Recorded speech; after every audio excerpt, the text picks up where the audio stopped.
crisis en Venezuela.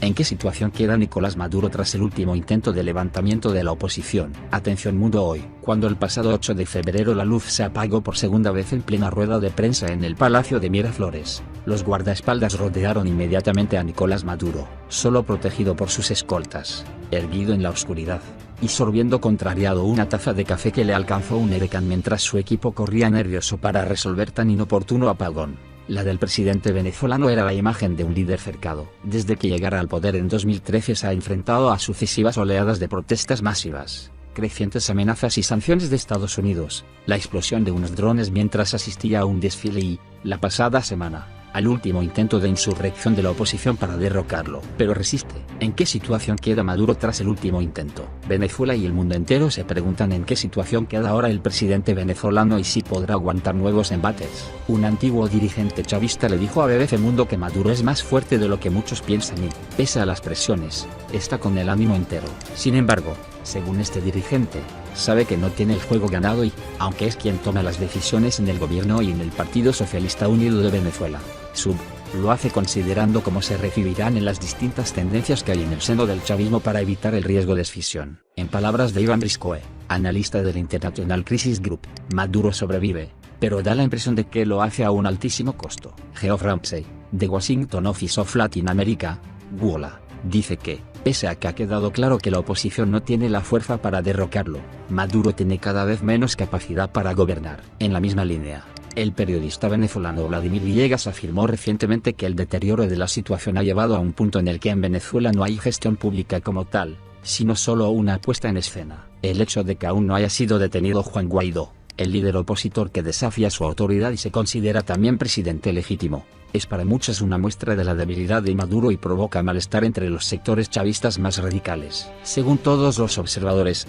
quien puede decidir la suerte final de Maduro es el ejército, cuyo apoyo reclama Guaidó. No es casualidad que haya multiplicado en los últimos días sus actos públicos con los militares para mostrar que le son leales, aunque algunos empiezan a ver fisuras. Briscoe dice que el liderazgo de Maduro está pagando un alto costo por su mal manejo de la economía, lo que genera un alto nivel de frustración en la Fuerza Armada, y todo hace indicar que en el episodio de la semana pasada se produjo la defección del general Manuel Ricardo Christopher Figuera, director del Servicio Bolivariano de Inteligencia Nacional, SEBIN, un órgano clave de la seguridad del Estado. Para Michael Shifter, presidente de Inter-American Dialogue, una noticia como esa genera mucha desconfianza en el entorno de Maduro. Con todo, el político chavista consultado por BBC Mundo, muy familiarizado con la cultura de los uniformados venezolanos, subraya que lo que haga la Fuerza Armada Nacional lo hará como bloque, nadie del alto bando se atreverá a dar un paso en solitario. Otro analista, el venezolano Luis Vicente León, coincide en que el sector militar es altamente corporativista. Desde fuera de Venezuela no siempre se pondera lo bastante el apego de los militares venezolanos al Estado creado por el fallecido presidente Hugo Chávez,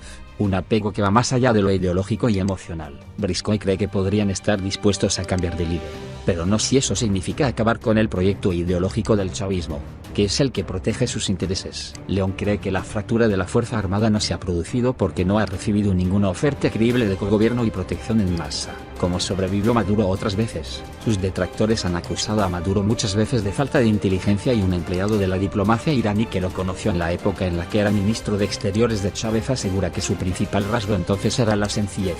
Y sin embargo, Maduro ha demostrado una notable capacidad para la supervivencia en política pese a las fuertes presiones que ha sufrido desde que accedió al cargo. Con su legitimidad cuestionada por numerosas voces que ponían en duda la constitucionalidad del método elegido por Chávez, fallecido en 2013, para designarlo como su sucesor, una ola de protestas alentada por la oposición se extendió por todo el país nada más iniciarse su mandato. Su rival electoral, Enrique Capriles Redonsky, había denunciado irregularidades en las elecciones en las que Maduro lo derrotó por un estrecho margen. En 2014 se enfrentó a lo que parte de la oposición definió como la salida, una serie de protestas callejeras que dejaron decenas de muertos y la detención, entre otros, del líder Leopoldo López, ahora liberado con ayuda de Guaidó y parte del SEBIN.